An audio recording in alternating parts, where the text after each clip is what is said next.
नमस्ते गणपतये नमः। एकदन्तं चतुर्हस्तं बिभ्राणां पाशाङ्कुशं विघ्नविनाशिने शिवसुताय वरदमूर्तये श्री विघ्नेश्वराय नमस्ते नमस्ते तव सुप्रभातम्। ॐ नमस्ते वक्रतुण्डाय मूषिकध्वजाय लम्बोदरं शूर्पसुकर्णं नमो व्रातपतये नमो प्रमदपतये श्री विघ्नेश्वराय नमस्ते नमस्ते तव सुप्रभातम्। ॐ नमस्ते अन्नमय प्राणमय मनोमय विज्ञानमयानन्दा श्री विघ्नेश्वराय नमस्ते नमस्ते तव सुप्रभातम्। ॐ नमस्ते श्री महागणाधिपतिर्देवता ॐ गं गणपतये नमः। एकदन्ताय विद्महे वक्रतुण्डाय धीमहि तन्नो दन्तिः प्रचोदयात्। नमस्ते नमस्ते श्री विघ्नेश्वराय तव सुप्रभातम्। ॐ नमस्ते ब्रह्ममात्राय प्रबोधितं योगिनो यात्पदं यान्ति तत्कैवल्यम् पदं भजे। नमस्ते नमस्ते श्री विघ्नेश्वराय तव सुप्रभातम्। ॐ नमस्ते रक्तं लम्बोदरं शूर्पसुकर्णं रक्तावपासं रक्तगन्धानुविस्ताङ्गं रक्तपुष्पे सुपूजितं नमो गणपतये विघ्नविनाशिने। नमस्ते नमस्ते श्री विघ्नेश्वराय तव सुप्रभातम्। ॐ नमस्ते ब्रह्ममेधाय मधुमेधाय ब्रह्ममधुमेधाय आध्यानो देव सविता प्रजावात्सविशोभगम् विश्वानि देव सवितार्धुरितानि। नमस्ते नमस्ते श्री विघ्नेश्वराय तव सुप्रभातम्। ॐ नमस्ते वागीशाद्यसुमनसा सर्वार्थानमुपक्रमेयं नत्वा कृतकृतास्व तं नमामि गजाननं। नमस्ते नमस्ते श्री विघ्नेश्वराय तव सुप्रभातम्। ॐ नमस्ते एकदन्ताय महाकाय महाभारत व्रातपतये श्री विनायक प्रमदपतये योगी योगिनां शिवसुताय वरदमूर्तये नमो नमः। श्री विघ्नेश्वराय तव सुप्रभातम्।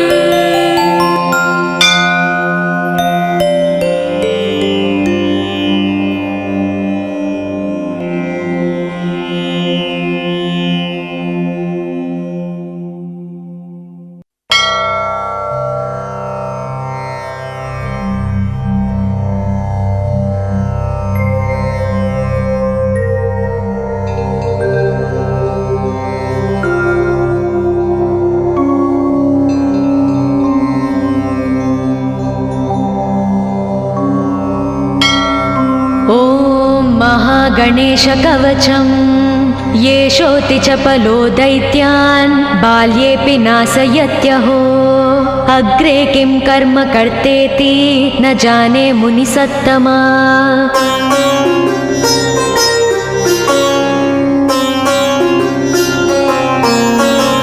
दैत्या नानाविधा दुष्टा साधुदेवद्रुमक्कला अतोऽस्य कण्ठे किञ्चित्यं रक्षां सम्बद्धुमर्णसि ध्यायेत् सिंहगतं विनायकममुं दिर्बाहुमध्ये युगे त्रात्रायां तु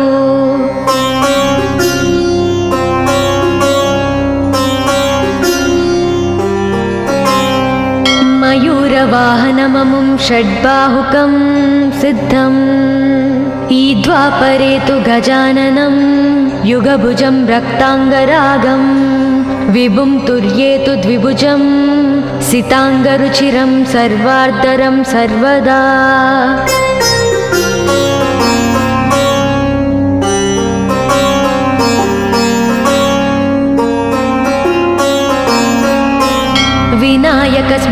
पातु परमात्मा परात्परः अतिसुन्दरकायस्तु मस्तकं सुमहोत्कटः ललाटं कश्यपः पातु भ्रूयुगं तु महोदरः नयने बालचन्द्रस्तु गजास्य श्रोष्ठपल्लवौ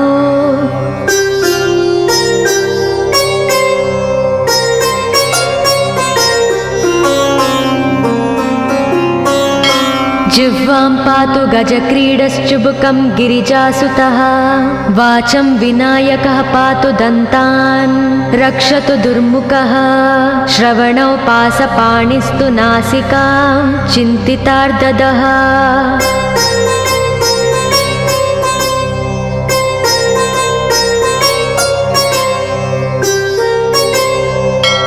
गणेशस्तु मुखं पातु कण्ठं पातु गणाधिपः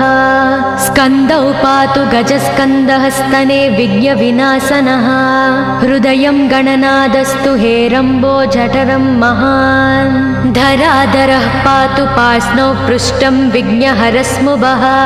लिङ्गं गुह्यं सदा पातु वक्रतुण्डो महाबलः गजक्रीडो जानुजङ्गो ऊरु मङ्गलकीर्तिमान् एकदन्तो महाबुद्धिः पादौ गुल्पौ सदावतु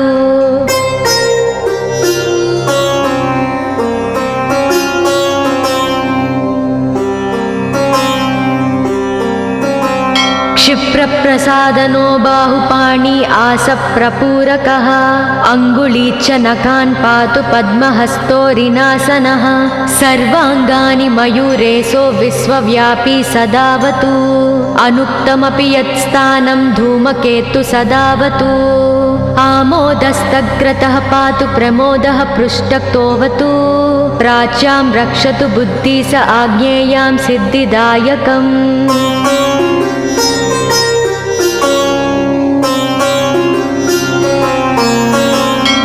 दक्षिणस्यामुमाप्लुतो नैव्युतां तु गणेश्वरः प्रतीच्यां विघ्नहर्ता व्याध्याययां गजकर्णकः कौबेर्यां निधिपः पायादीशान्याविसनन्दनः दिवा व्यादेकदन्तस्तु रात्रौ सन्ध्यासु यः विघ्नहृत् राक्षसासुरभेताళग्रहभूतपिशाचतः पाशाङ्कुशधरः पातु रजस्तत्त्वमसुत्रुती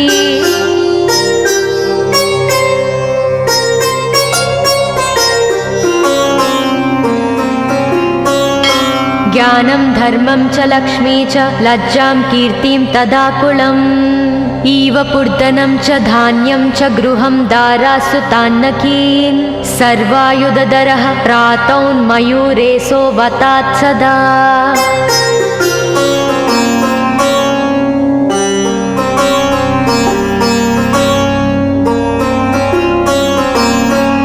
कपिलो जानुकं पातु गजास्वान् विकटोऽवतु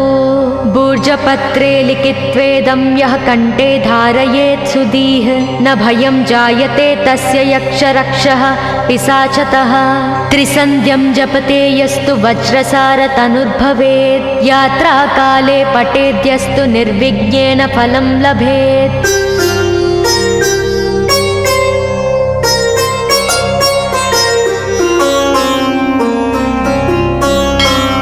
युद्धकाले पठेद्यस्तु विजयं चाप्नुयाद्ध्रुवम्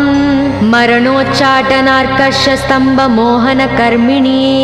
सप्तवारं जपेदेत्तनानामेकविंशतिः ततत्फलमवाप्नोति साधको नात्र संशयः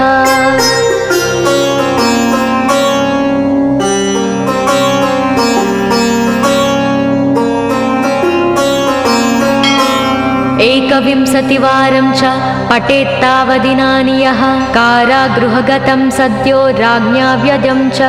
मोचयोत् राजदर्शनवेलायां पठेदेतत्त्रिवारतः स राजानं वंशं नीत्वा प्रकृतिर्च सम्भां जयेत् इदं गणेशकवचं कश्यपेन सविरितम्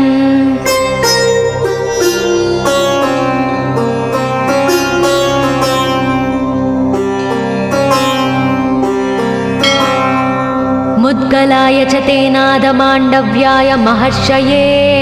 मह्यं सप्राह कृपया कवचं सर्वसिद्धिदम् न देयं भक्तिहीनाय देहं श्रद्धावते शुभम् अनेनास्य कृता रक्षा न बाध्या स भवेद्व्याचेत् राक्षसासुरबेतालदैत्यदानवसम्भवाः।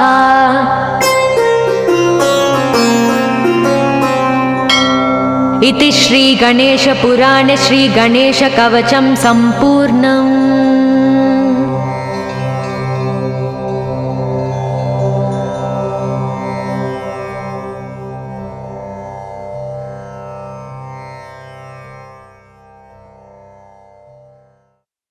गजाननाय गाङ्गेय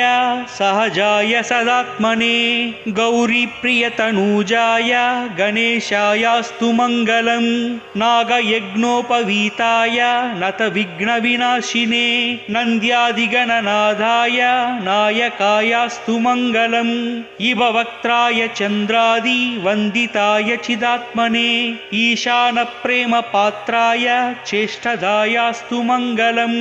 सुमुखाय सुसङ्घाग्रो क्षिप्तामृतघटाय च सुरवृन्दनिषेव्याय सुखदायास्तु मङ्गलम् चतुर्भुजाय चन्द्रार्ध विरसन्मस्तकाय च चरणावनतानन्त तारणायास्तु मङ्गलम् वक्रतुण्डाय वठवे वन्दाय वरदाय च विरूपाक्षसुतायास्तु विघ्ननाशाय मङ्गलम् प्रमोदामोदरूपाय सिद्धिविज्ञानरूपिणे प्रकृष्णपापनाशाय फलदायास्तु मङ्गलम् मङ्गलं गणनादाय मङ्गलं हरनूनवे मङ्गलं विघ्नराजाय विघ्नहर्तेस्तु मङ्गलम्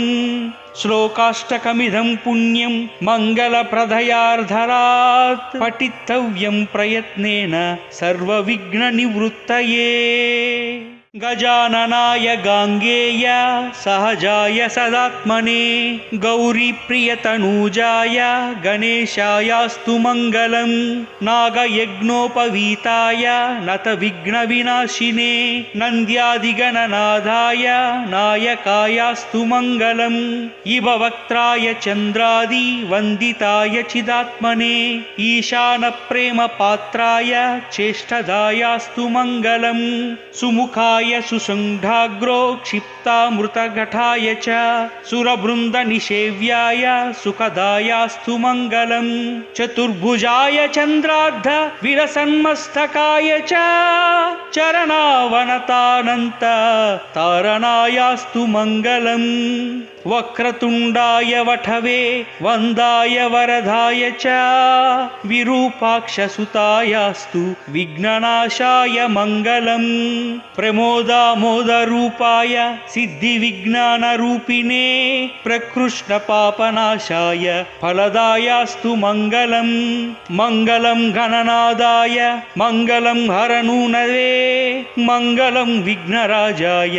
विघ्नहर्तेस्तु मङ्गलम् श्लोकाष्टकमिदं पुण्यं मङ्गलप्रदयार्धरात् पठितव्यं प्रयत्नेन सर्वविघ्ननिवृत्तये। गजाननाय गाङ्गेय सहजाय सदात्मने गौरीप्रियतनूजाय गणेशायास्तु मङ्गलम् नागयज्ञोपवीताय नतविघ्नविनाशिने नन्द्यादिगणनाथाय नायकायास्तु मङ्गलम् इव वक्त्राय चन्द्रादि वन्दिताय चिदात्मने ईशानप्रेमपात्राय चेष्टदायास्तु मङ्गलम् सुमुखाय सुसङ्घाग्रो क्षिप्तामृतघटाय च सुरवृन्दनिषेव्याय सुखदायास्तु मङ्गलम् चतुर्भुजाय चन्द्रार्ध विरसन्मस्तकाय च चरणावनतानन्त तारणायास्तु मङ्गलम् वक्रतुण्डाय वठवे वन्दाय वरदाय च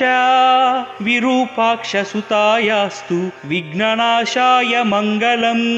प्रमोद प्रमोदामोदरूपाय सिद्धिविज्ञानरूपिणे प्रकृष्टपापनाशाय फलदायास्तु मङ्गलम् मङ्गलं गणनादाय मङ्गलं हरनूनवे मङ्गलं विघ्नराजाय विघ्नहर्तेस्तु मङ्गलम् श्लोकाष्टकमिदं पुण्यं मङ्गलप्रदयार्धरात् पठितव्यं प्रयत्नेन सर्वविघ्ननिवृत्तये गजाननाय गाङ्गेय सहजाय सदात्मने गौरीप्रियतनूजाय गणेशायास्तु मङ्गलम् नागयज्ञोपवीताय नतविघ्नविनाशिने नन्द्यादिगणनाथाय नायकायास्तु मङ्गलम् इभवक्त्राय चन्द्रादि वन्दिताय चिदात्मने ईशानप्रेमपात्राय चेष्टदायास्तु मङ्गलम् सुमुखाय सुषुण्डाग्रो क्षिप्तामृतघटाय च सुरवृन्दनिषेव्याय सुखदायास्तु मङ्गलम् चतुर्भुजाय चन्द्रार्ध विलसन्मस्तकाय च चरणावनतानन्त तारणायास्तु मङ्गलम् वक्रतुण्डाय वठवे वन्दाय वरदाय च विरूपाक्षसुतायास्तु विघ्ननाशाय मङ्गलम् प्रमोदामोदरूपाय सिद्धिविज्ञानरूपिणे प्रकृष्टपापनाशाय फलदायास्तु मङ्गलम् मङ्गलं गणनादाय मङ्गलं हरनूनवे मङ्गलं विघ्नराजाय विघ्नहर्तेस्तु मङ्गलम् श्लोकाष्टकमिदं पुण्यं मङ्गलप्रदयार्धरात् पठितव्यं प्रयत्नेन सर्वविघ्ननिवृत्तये गजाननाय गाङ्गेय सहजाय सदात्मने गौरीप्रियतनूजाय गणेशायास्तु मङ्गलम्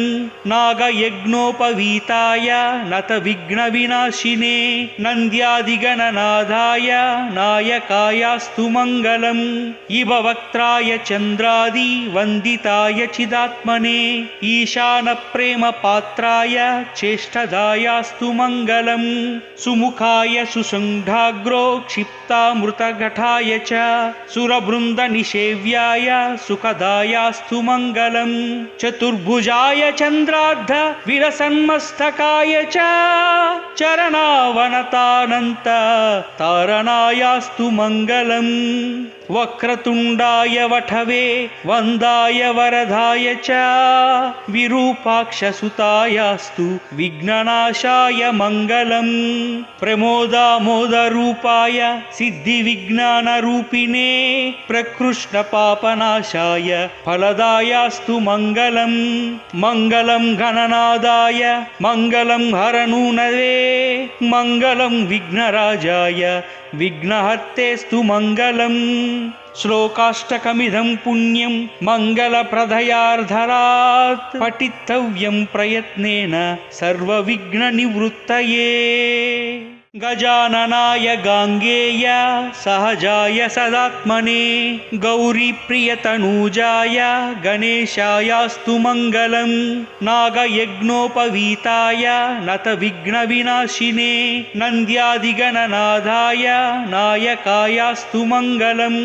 इभवक्त्राय चन्द्रादि वन्दिताय चिदात्मने ईशानप्रेमपात्राय चेष्टदायास्तु मङ्गलम् सुमुखाय सुषुण्डाग्रो क्षिप्तामृतघटाय च सुरवृन्दनिषेव्याय सुखदायास्तु मङ्गलम् चतुर्भुजाय चन्द्रार्ध विलसन्मस्तकाय च चरणावनतानन्त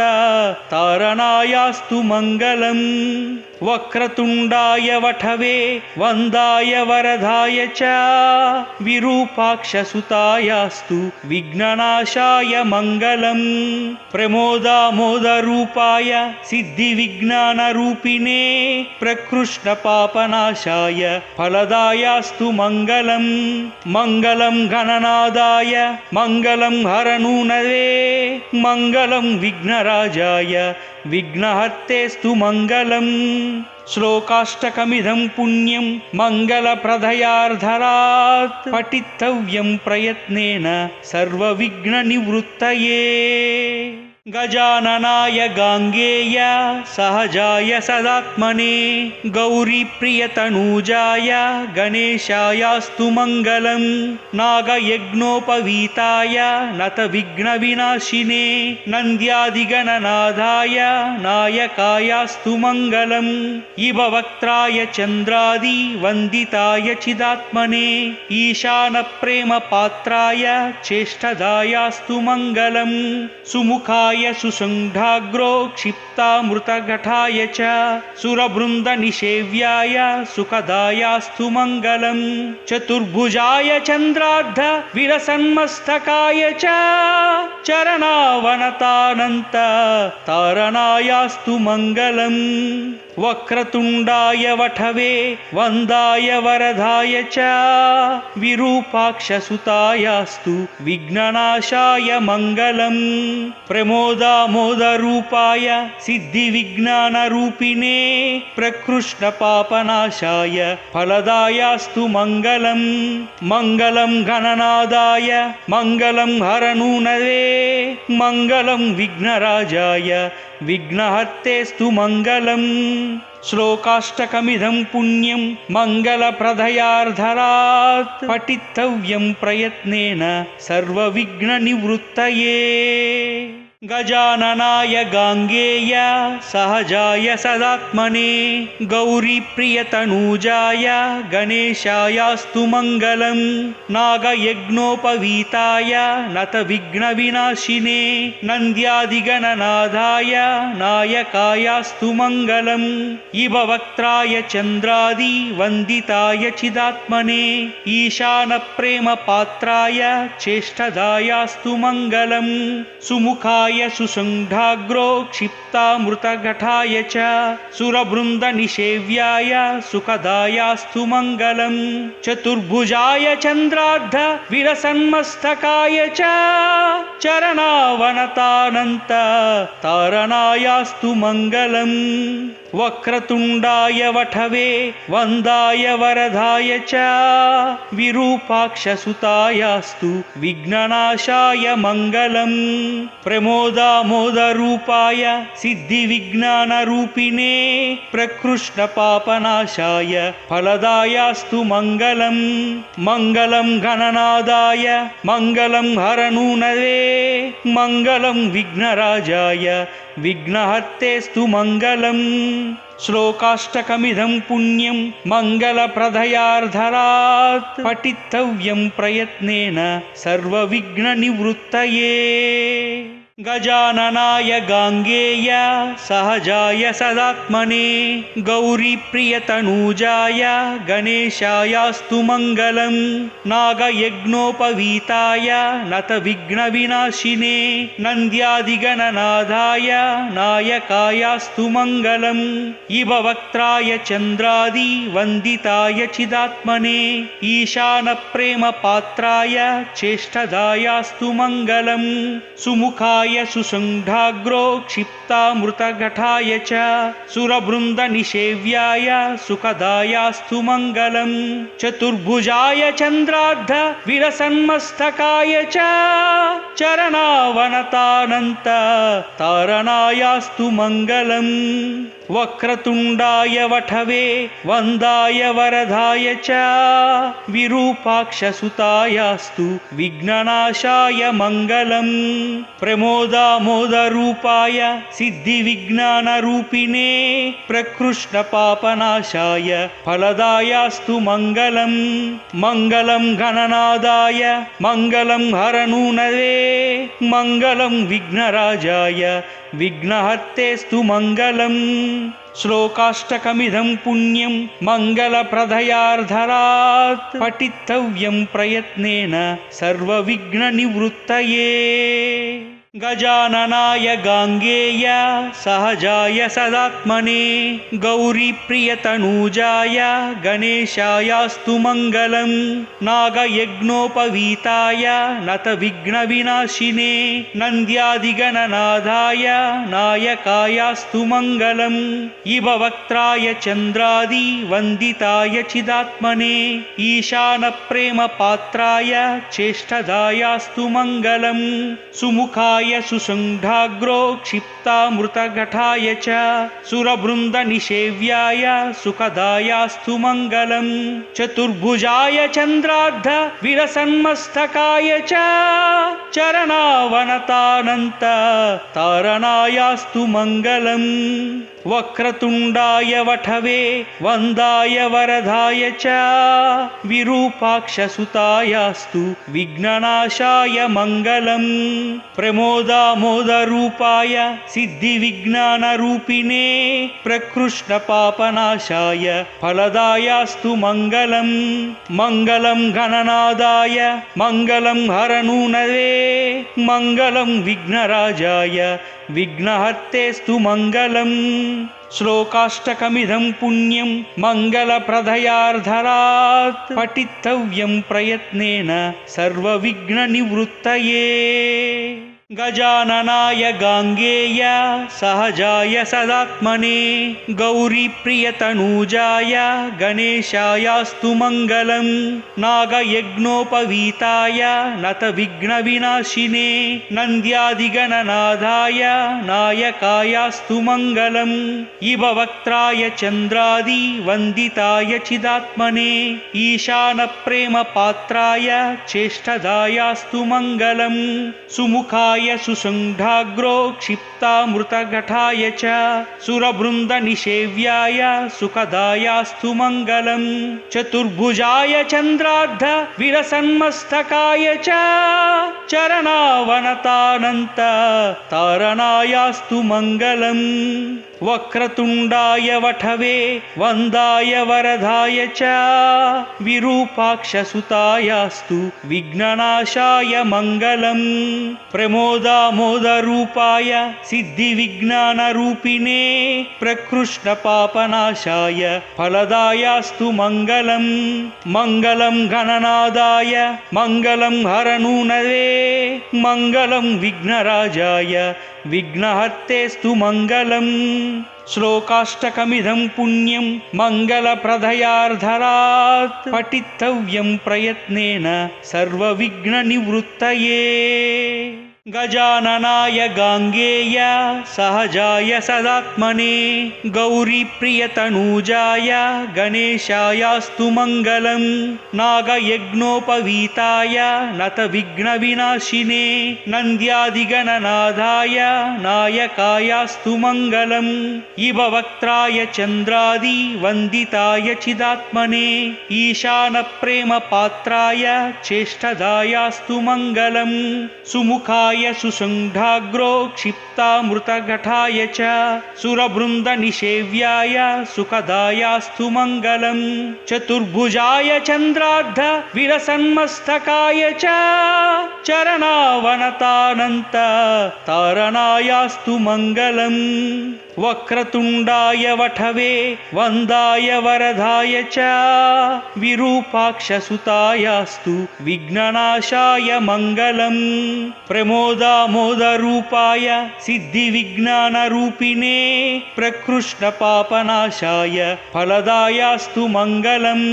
मङ्गलं गणनादाय मङ्गलं हरनूनवे मङ्गलं विघ्नराजाय विघ्नहर्तेस्तु मङ्गलम् श्लोकाष्टकमिदं पुण्यं मङ्गलप्रदयार्धरात् पठितव्यं प्रयत्नेन सर्वविघ्ननिवृत्तये गजाननाय गाङ्गेय सहजाय सदात्मने गौरीप्रियतनूजाय गणेशायास्तु मङ्गलम् नागयज्ञोपवीताय नतविघ्नविनाशिने नन्द्यादिगणनाथाय नायकायास्तु मङ्गलम् इव वक्त्राय चन्द्रादि वन्दिताय चिदात्मने ईशानप्रेमपात्राय चेष्टदायास्तु मङ्गलम् सुमुखाय सुसङ्घाग्रो क्षिप्तामृतघटाय च सुरवृन्दनिषेव्याय सुखदायास्तु मङ्गलम् चतुर्भुजाय चन्द्रार्ध विरसन्मस्तकाय च चरणावनतानन्त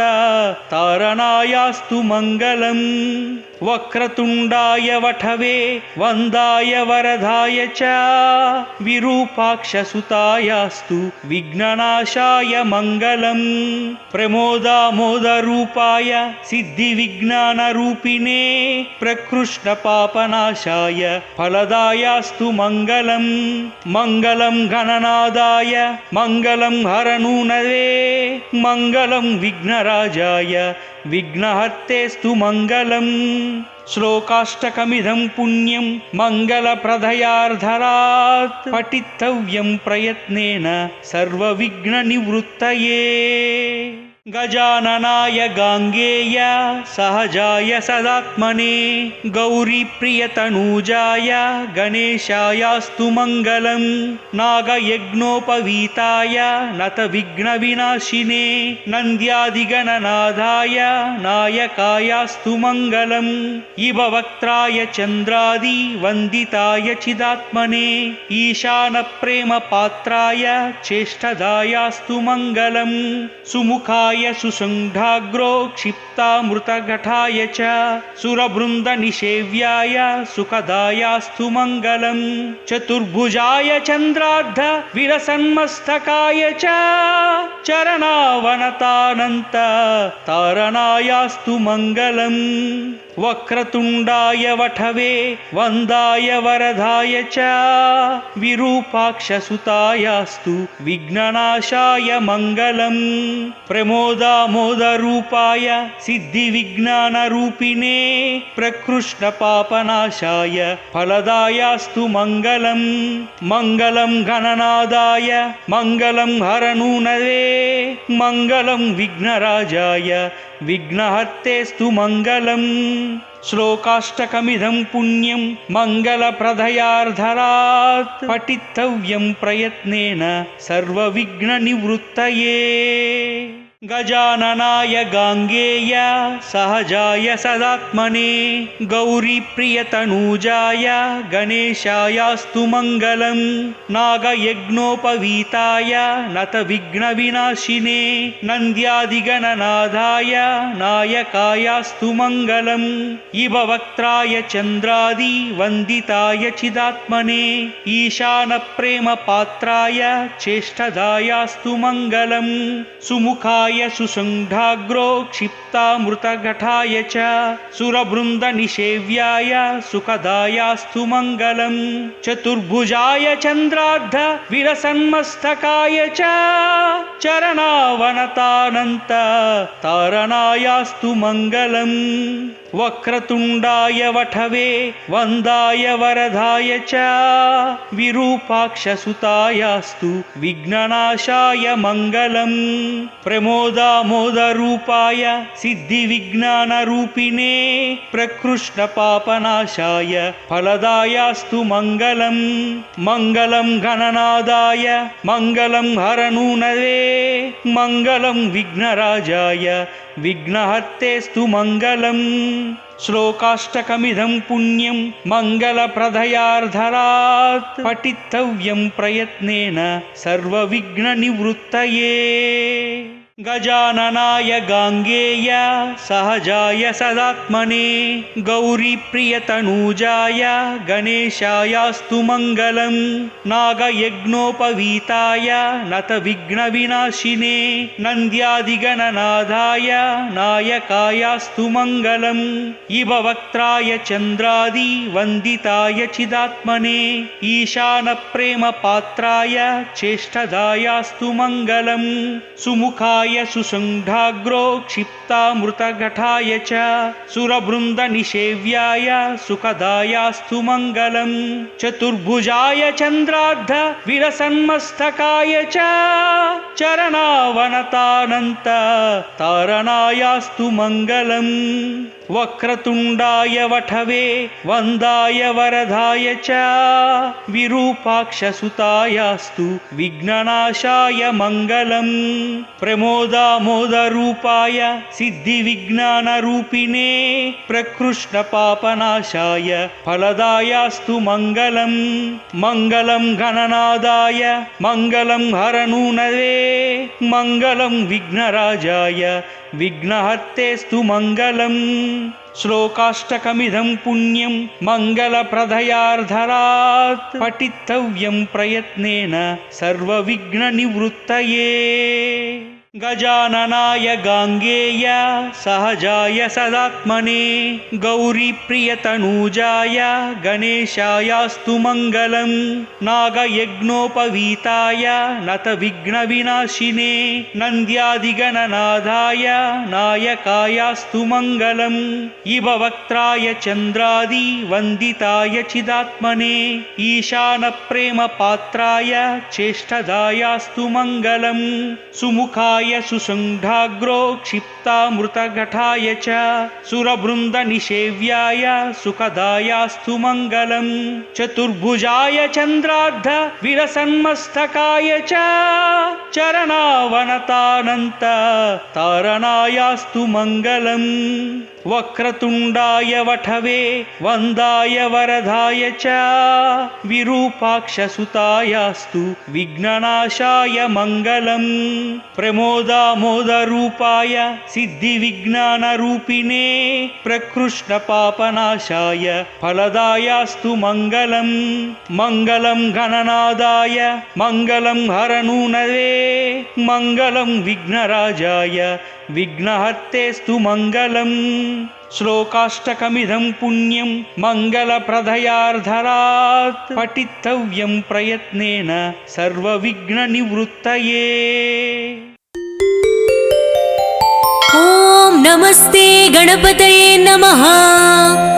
एकदन्तं चतुर्हस्तं बिभ्राणां पाशाङ्कुशं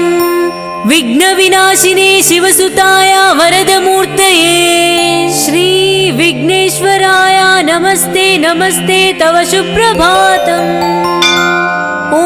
नमस्ते वक्रतुण्डाय मूषिकध्रुजाय लम्बोदरं शूर्पसुकर्णं नमो व्रातपतये नमो प्रमथपतये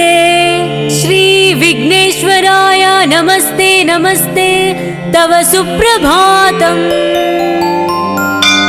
ॐ नमस्ते अन्नमय प्राणमय मनोमय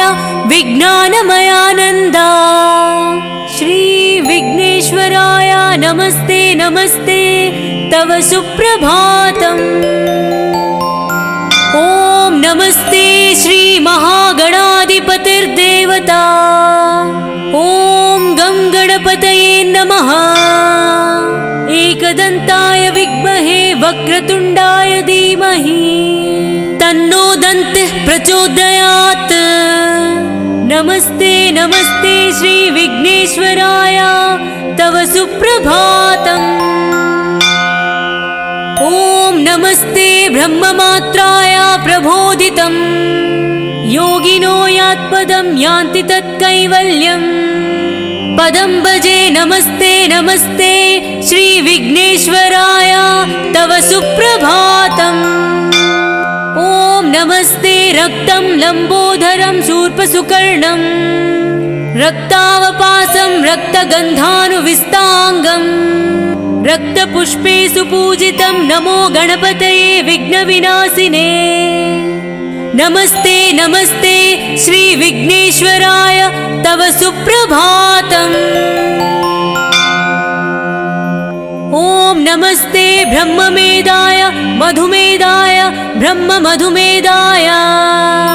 आध्यानो देव सवित प्रजावात्सविशोभगं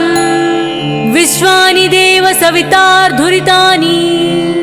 नमस्ते नमस्ते श्री विघ्नेश्वराय तव सुप्रभातम्। ॐ नमस्ते वागीशाद्यसुमनसा सर्वार्थानमुपक्रमेयं नत्वा कृतकृतास्व तं नमामि गजाननं नमस्ते नमस्ते श्री विघ्नेश्वराय तव सुप्रभातम्। ॐ नमस्ते एकदन्ताय महाकाय महाभारत व्रातपतये श्री विनायक प्रमदपतये योगी योगिनां शिवसुताय वरदमूर्तये नमो नमः। श्री विघ्नेश्वराय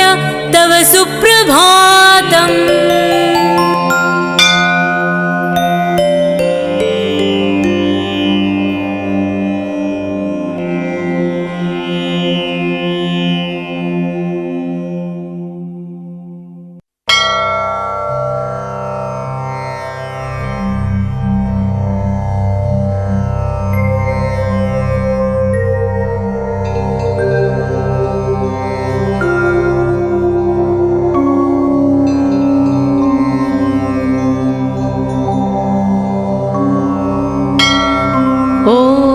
महागणेशकवचम् येषोऽति चपलो दैत्यान् बाल्येऽपि नाशयत्यहो अग्रे किं कर्म कर्तेति न जाने मुनिसत्तमा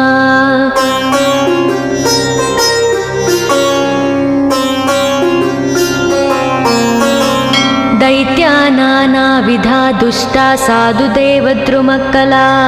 अतोऽस्य कण्ठे किञ्चित्यं रक्षां सम्बद्धुमर्णसि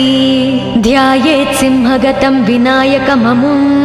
दिर्बाहुमध्ये युगे त्रात्रायां तु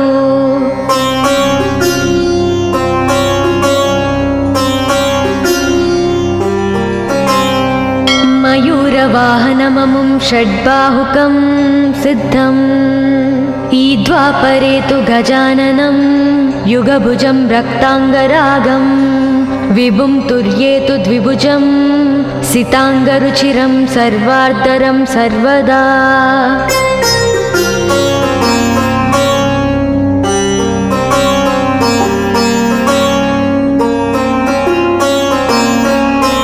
विनायकस्मिकां पातु परमात्मा परात्परः अतिसुन्दरकायस्तु मस्तकं सुमहोत्कटः ललाटं कश्यपः पातु भ्रूयुगं तु महोदरः नयने बालचन्द्रस्तु गजास्य श्रोष्ठपल्लवौ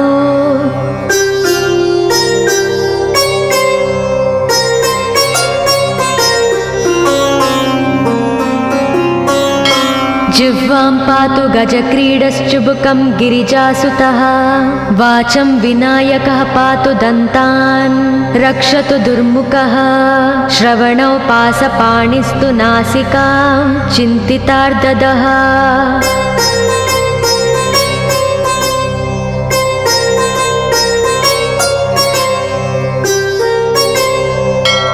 गणेशस्तु मुखं पातु कण्ठं पातु गणाधिपः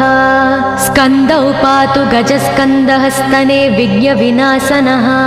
हृदयं गणनादस्तु हेरम्बो जठरं महान् धराधरः पातु पार्ष्णौ पृष्ठं विघ्नहरस्मुभः लिङ्गं गुह्यं सदा पातु वक्रतुण्डो महाबलः गजक्रीडो जानुजङ्गो ऊरु मङ्गलकीर्तिमान् एकदन्तो महाबुद्धिः पादौ गुल्पौ सदावतु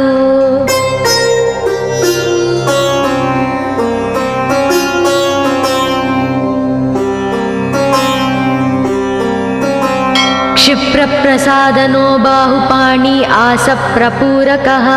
अङ्गुलीच्च नखान् पातु पद्महस्तोरिनासनः सर्वाङ्गानि मयूरेशो विश्वव्यापी सदावतु अनुक्तमपि यत्स्थानं धूमकेतु सदावतु आमोदस्तग्रतः पातु प्रमोदः पृष्ठक्तोऽवतु प्राच्यां रक्षतु बुद्धि स आज्ञेयां सिद्धिदायकम्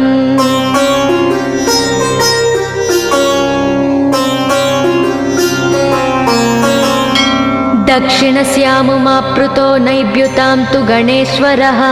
प्रतीच्यां विघ्नहर्ता व्याध्याययां गजकर्णकः कौबेर्यां निधिपः पायादीशान्याविसनन्दनः दिवा व्यादेकदन्तस्तु रात्रौ सन्ध्यासु यः विघ्नहृत् राक्षसासुरबेताళग्रहभूतपिशाचतः पाशाङ्कुशधरः पातु रजस्तत्त्वमसुत्कृती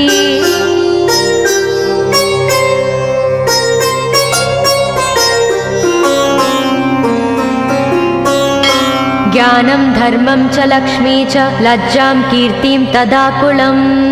इव पूर्धनं च धान्यं च गृहं दारासु तान्नकीन् सर्वायुधधरः प्रातौन्मयूरेशो वतात् सदा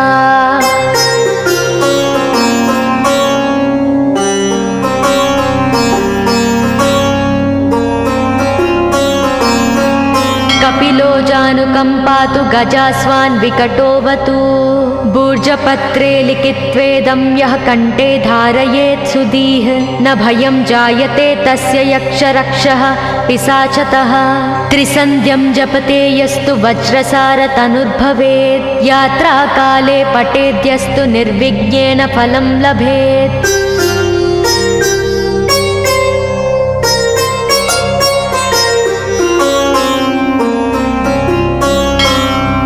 युद्धकाले पठेद्यस्तु विजयं चाप्नुयाद्ध्रुवम् मरणोच्चाटनार्कषस्तम्भमोहनकर्मिणी सप्तवारं जपेदेत्तनानामेकविंशतिः ततत्फलमवाप्नोति साधको नात्र संशयः।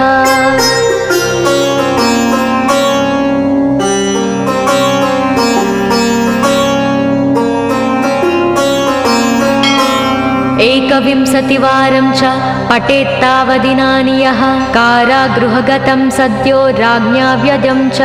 मोचयोत् राजदर्शनवेलायां पठेदेतत्त्रिवारतः स राजानं वंशं नीत्वा प्रकृतिर्च सम्भां जयेत्। इदं गणेशकवचं कश्यपेन सविरितम्।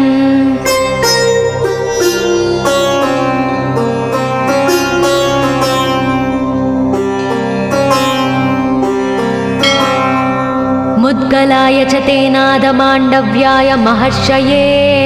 मह्यं सप्राह कृपया कवचं सर्वसिद्धिदं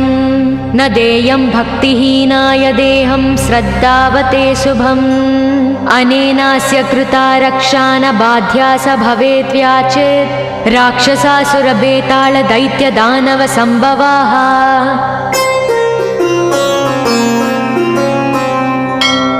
इति श्रीगणेशपुराणे श्रीगणेशकवचं सम्पूर्णम्।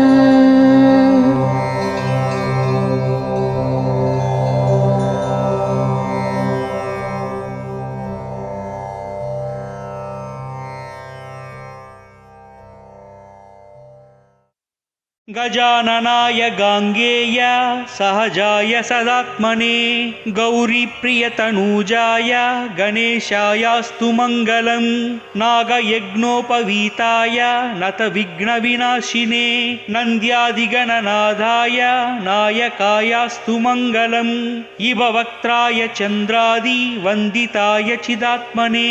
ईशानप्रेमपात्राय चेष्टदायास्तु मङ्गलम् सुमुखाय सुसङ्घाग्रो क्षिप्तामृतघटाय च सुरवृन्दनिषेव्याय सुखदायास्तु मङ्गलम् चतुर्भुजाय चन्द्रार्ध विलसन्मस्तकाय च चरणावनतानन्त तारणायास्तु मङ्गलम् वक्रतुण्डाय वठवे वन्दाय वरदाय च विरूपाक्षसुतायास्तु विघ्ननाशाय मङ्गलम् प्रमोदामोदरूपाय सिद्धिविज्ञानरूपिणे प्रकृष्टपापनाशाय फलदायास्तु मङ्गलम्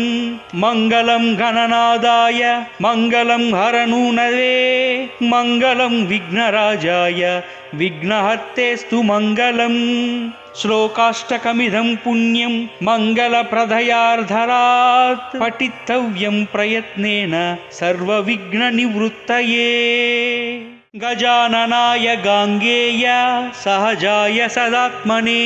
गौरीप्रियतनूजाय गणेशायास्तु मङ्गलम् नागयज्ञोपवीताय नतविघ्नविनाशिने नन्द्यादिगणनाथाय नायकायास्तु मङ्गलम् इववक्त्राय चन्द्रादि वन्दिताय चिदात्मने ईशानप्रेमपात्राय चेष्टदायास्तु मङ्गलम् सुमुखाय सुसङ्घाग्रो क्षिप्तामृतघटाय च सुरवृन्दनिषेव्याय सुखदायास्तु मङ्गलम् चतुर्भुजाय चन्द्रार्ध विलसन्मस्तकाय च चरणावनतानन्त तारणायास्तु मङ्गलम् वक्रतुण्डाय वठवे वन्दाय वरदाय च विरूपाक्षसुतायास्तु विघ्ननाशाय मङ्गलम् प्रमोदामोदरूपाय सिद्धिविज्ञानरूपिणे प्रकृष्टपापनाशाय फलदायास्तु मङ्गलम् मङ्गलं गणनादाय मङ्गलं हरनूनवे मङ्गलं विघ्नराजाय विघ्नहर्तेस्तु मङ्गलम् श्लोकाष्टकमिदं पुण्यं मङ्गलप्रदयार्धरात् पठितव्यं प्रयत्नेन सर्वविघ्ननिवृत्तये। गजाननाय गाङ्गेय सहजाय सदात्मने गौरीप्रियतनूजाय गणेशायास्तु मङ्गलम् नागयज्ञोपवीताय नतविघ्नविनाशिने नन्द्यादिगणनाथाय नायकायास्तु मङ्गलम् इव वक्त्राय चन्द्रादि वन्दिताय चिदात्मने ईशानप्रेमपात्राय चेष्टदायास्तु मङ्गलम् सुमुखाय सुषण्ढाग्रो क्षिप्तामृतघटाय च सुरवृन्दनिषेव्याय सुखदायास्तु मङ्गलम् चतुर्भुजाय चन्द्रार्ध विलसन्मस्तकाय च चरणावनतानन्त तारणायास्तु मङ्गलम्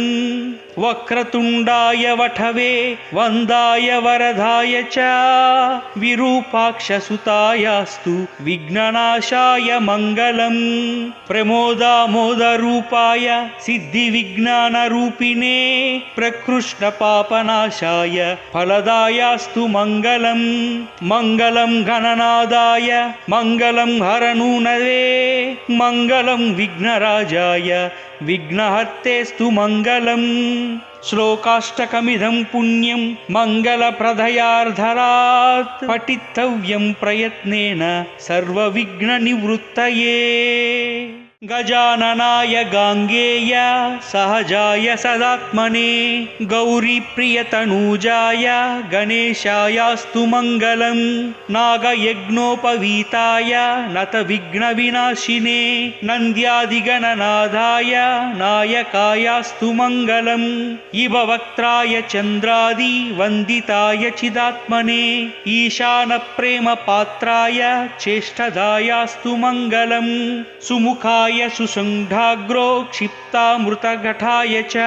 सुरवृन्दनिषेव्याय सुखदायास्तु मङ्गलम् चतुर्भुजाय चन्द्रार्ध विलसन्मस्तकाय च चरणावनतानन्त तारणायास्तु मङ्गलम् वक्रतुण्डाय वठवे वन्दाय वरदाय च विरूपाक्षसुतायास्तु विघ्ननाशाय मङ्गलम् प्रमोदामोदरूपाय सिद्धिविज्ञानरूपिणे प्रकृष्णपापनाशाय फलदायास्तु मङ्गलम् मङ्गलं गणनादाय मङ्गलं हरनूनवे मङ्गलं विघ्नराजाय विघ्नहर्तेस्तु मङ्गलम् श्लोकाष्टकमिदं पुण्यं मङ्गलप्रदयार्धरात् पठितव्यं प्रयत्नेन सर्वविघ्ननिवृत्तये गजाननाय गाङ्गेय सहजाय सदात्मने गौरीप्रियतनूजाय गणेशायास्तु मङ्गलम् नागयज्ञोपवीताय नतविघ्नविनाशिने नन्द्यादिगणनाथाय नायकायास्तु मङ्गलम् इव वक्त्राय चन्द्रादि वन्दिताय चिदात्मने ईशानप्रेमपात्राय चेष्टदायास्तु मङ्गलम् सुमुखाय सुषण्ढाग्रो क्षिप्तामृतघटाय च सुरवृन्दनिषेव्याय सुखदायास्तु मङ्गलम् चतुर्भुजाय चन्द्रार्ध विलसन्मस्तकाय च चरणावनतानन्त तारणायास्तु मङ्गलम् वक्रतुण्डाय वठवे वन्दाय वरदाय च विरूपाक्षसुतायास्तु विघ्ननाशाय मङ्गलम् प्रमोदामोदरूपाय सिद्धिविज्ञानरूपिणे प्रकृष्णपापनाशाय फलदायास्तु मङ्गलम् मङ्गलं गणनादाय मङ्गलं हरनूनवे मङ्गलं विघ्नराजाय विघ्नहर्तेस्तु मङ्गलम् श्लोकाष्टकमिदं पुण्यं मङ्गलप्रदयार्धरात् पठितव्यं प्रयत्नेन सर्वविघ्ननिवृत्तये गजाननाय गाङ्गेय सहजाय सदात्मने गौरीप्रियतनूजाय गणेशायास्तु मङ्गलम् नागयज्ञोपवीताय नतविघ्नविनाशिने नन्द्यादिगणनाथाय नायकायास्तु मङ्गलम् इव वक्त्राय चन्द्रादि वन्दिताय चिदात्मने ईशानप्रेमपात्राय चेष्टदायास्तु मङ्गलम् सुमुखाय सुमुखाय सुशुण्ढाग्रो क्षिप्तामृतघटाय च सुरवृन्दनिषेव्याय सुखदायास्तु मङ्गलम् चतुर्भुजाय चन्द्रार्ध विलसन्मस्तकाय च चरणावनतानन्त तारणायास्तु मङ्गलम्।